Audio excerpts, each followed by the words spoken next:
Bonjour, bienvenue au Golf National. Je suis Édouard Brechignac, entraîneur de l'équipe de France féminine. Je vais vous parler du chipping aujourd'hui en compagnie de Marion. Donc ici sur le trou numéro 1 de l'Albatros, nous allons aborder un des éléments clés d'un bon chipping, c'est-à-dire le contact de balle. Quand on pense contact de balle, l'essentiel se résume en 3 points. La position à l'adresse, l'angle d'attaque et la traversée. Dans cette leçon, nous allons aborder ces 3 points. La position à l'adresse. Toujours partir en priorité du club. Le club est positionné derrière la balle et au plus près de la balle, presque à coller la face de club contre la balle, avec les mains et le shaft toujours légèrement en avant, comme ceci.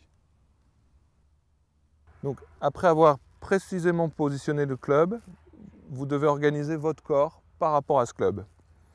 Marion positionne d'abord son stance, ses pieds légèrement ouverts, c'est-à-dire orientés un peu à gauche de la ligne de vol de sa balle.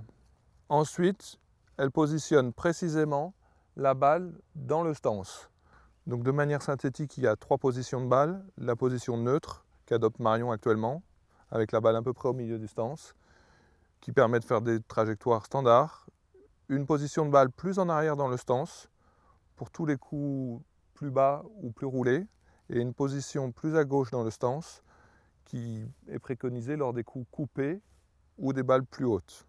Et le dernier point clé, c'est d'abaisser l'épaule gauche suffisamment pour que l'angle d'attaque soit cohérent. L'élément fondamental est vraiment d'avoir l'épaule gauche basse, car on entend souvent qu'on doit avoir le poids à gauche au chipping. Or en fait, vous pouvez avoir le poids très à gauche, Marion va nous montrer, mais si vous avez une épaule gauche trop haute, là vous êtes assuré de faire des contacts aléatoires, gratte et top. En ramenant le poids sur les 2 jambes et en abaissant l'épaule gauche, vous êtes dans une très bonne position pour avoir le meilleur angle d'attaque. Premier exercice pour travailler ce contact de balle et notamment la position à l'adresse, une situation de chip en descente. Marion est sur le bord du green, légèrement en descente. Elle va s'organiser devant la balle. Vas-y Marion. Et là, la situation de la pente, voilà, l'aide à placer son épaule gauche dans la bonne position.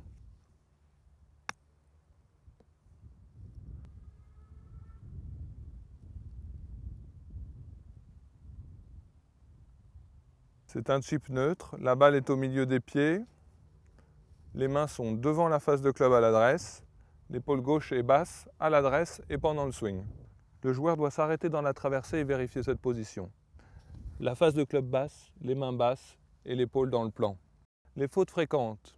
Les mains sont remontées trop vite au-dessus de la ceinture ou la face de club est remontée trop vite, les poignets ont trop joué.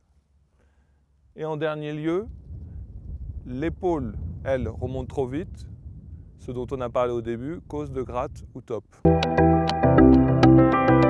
Deuxième exercice fondamental pour travailler le contact de balle au chipping, varier les lies. C'est-à-dire passer régulièrement d'un lie ras à un lie de pré-rough, semi-rough, à un lie de rough. S'entraîner sur différents lies vous permet de sentir le rebond du club sur le sol, le passage du club à travers l'herbe. C'est très important. Quand vous êtes sur un lie fin, la balle est touchée plus souvent dans le bas du club, car le club ne s'enfonce pas dans le sol, le contact est plus fin, la balle est moins haute. Sur un lie intermédiaire, semi-rough, vous sentez le club traverser un peu plus profondément, descendre légèrement dans le sol. La balle sera touchée plus au centre de la face de club, vous aurez un peu plus de hauteur de balle. Dans un lie de rough plus profond, vous allez devoir faire attention à gérer la profondeur de votre traversée. Si vous descendez le club trop profond dans le rough, votre balle sera touchée dans le haut de la face de club et vous ne pourrez pas gérer la distance de votre coup. Autre point important, l'herbe est plus grasse, plus dense. Marion va devoir serrer un petit peu plus le grip pour bien maîtriser son contact de balle.